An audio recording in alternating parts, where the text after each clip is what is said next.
I'm back with another reading. I'm back with another chapter reading from Stolen Legacy. The author of this book is George G. M. James. And we're pushing along. You know, we really are pushing along in through this. And I want to say to you this right here, you know, let's first of all, go to my YouTube channel, OFM Kemet Edition. I need you to subscribe. I need you to put a like over there. I need you to comment. Definitely need you to share. And let's not waste much time. Let's not BS around in this opening, and let's dive in to this chapter reading, which will be chapter 4, part 4. Let me make sure, let me get it right.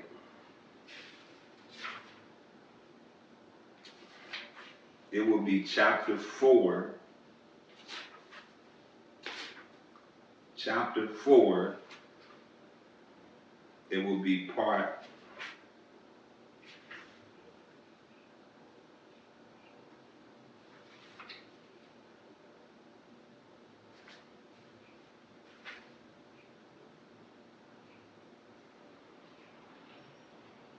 Chapter 4, I'm going to say Chapter 4D, Part 4. Well, Chapter 4, Part D4. However it go, you got what I'm saying. It's 4-4. But this will be the last part of Chapter 4. And we don't have much left of Stolen Legacy to do. You know, we really don't. It's not a lot. It's not a lot in Stolen Legacy to do, so stay with me. Let's stay educated in this. Yeah, let's stay educated in this. We will have 5, 6, 7, 8, and chapter 9 left to do. No, chapter 5, 6, 7, 8. Yeah, we will have, it goes up to chapter 9. So we're finished with 4. You know what I mean? We get ready to wrap up chapter 4 now. And chapter 4, like I said, it got 1, 2, 3, 4, but there are paragraphs titled A, B, C, and D. So where we at now is chapter 4, part 4. And the title of chapter 4, part 4 is Alexander visits the oracle of Amun in the oasis of Siwa. No discussion on Alexander's invasion of Egypt will be complete without reference to his famous visits to the oracle of Amun. Situated in the oasis of Siwa, Alexander had placed a garrison in Pelusium, whence he marched through the desert along the eastern bank of the Nile to Heliopolis, where he crossed the river to Memphis, where his fleet had been awaiting him, and where he was welcomed by the Egyptian and crowned as Pharaoh. Get it? Alexander the Great. This was the last continent I believe he had to conquer, or this was the continent that led him into conquering the world. After he got control of Upper Africa, the rest was history. You get what I'm saying?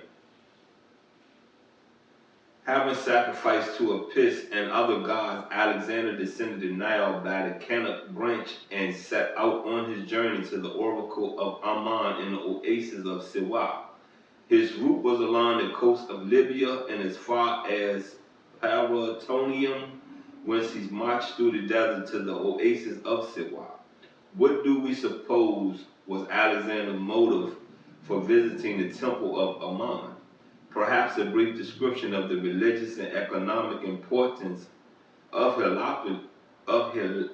Heliopolis, Memphis, Thebes, and Ammonium might help us to determine what it was. In the first place, These cities were strongholds of the Egyptian religion where there were many rich temples, schools, and priests, and therefore were representative of the Egyptian religious life.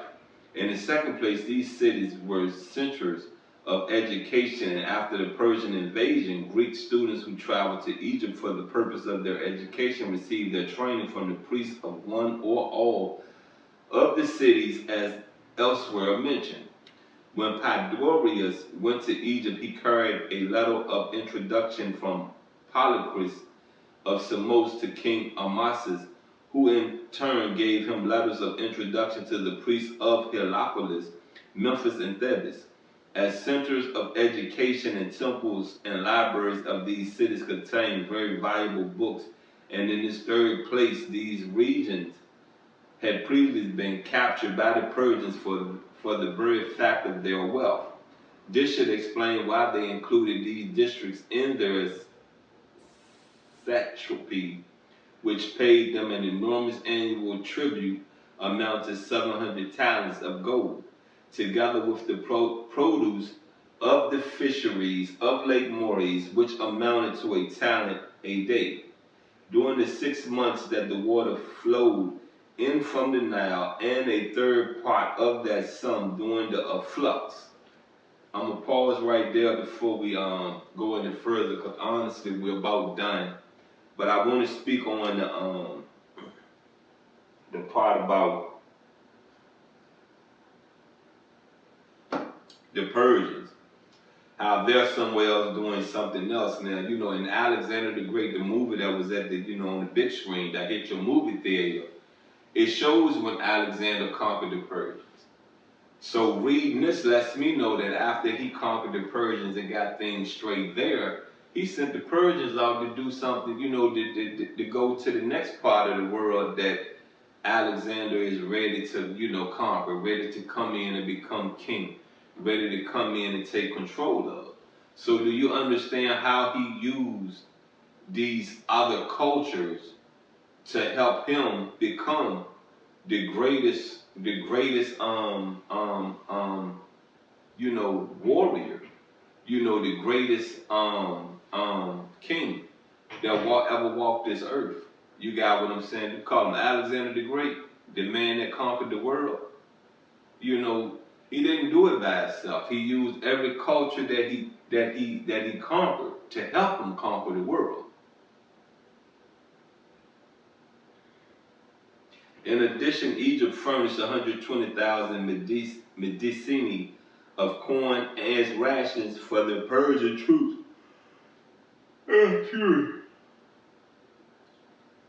For the Persian troops who were stationed in the White Fort of Memphis. The equivalent of his tribute was 170,000 pounds of sterling, and showed the underlying motive not only of the Persian invading armies, but also of all invading armies of antiquity. In the case of Alexander, there is no exception, according to history. The Persians were in occupation of Egypt, and Alexander, having mustered superior forces, went there and drove them out and took possession himself. Now, we just talked about how the Persians did invade. You feel what I'm saying? Egypt invaded Africa. But what did Alexander the Great do? Came in there, took over, and took control himself, right? Okay.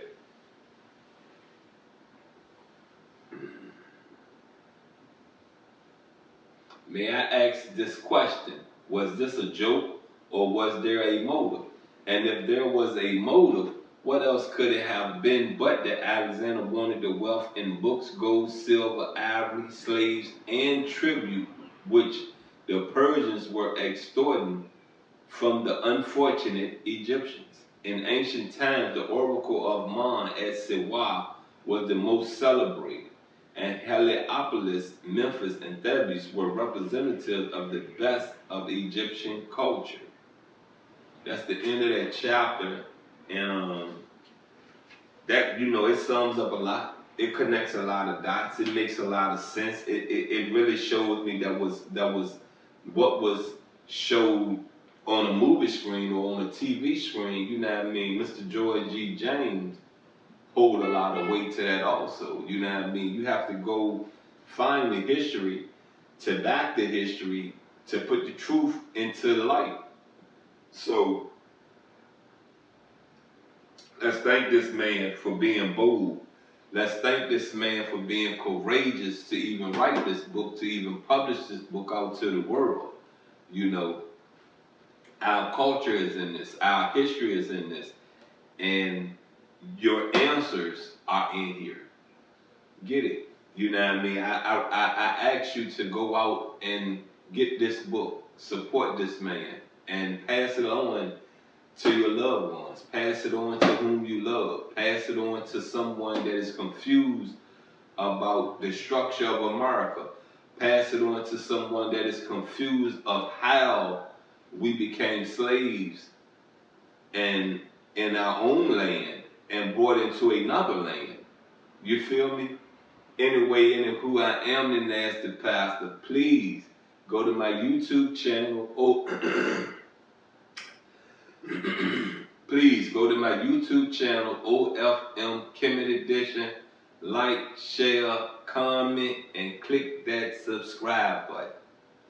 I'm out, and I love you.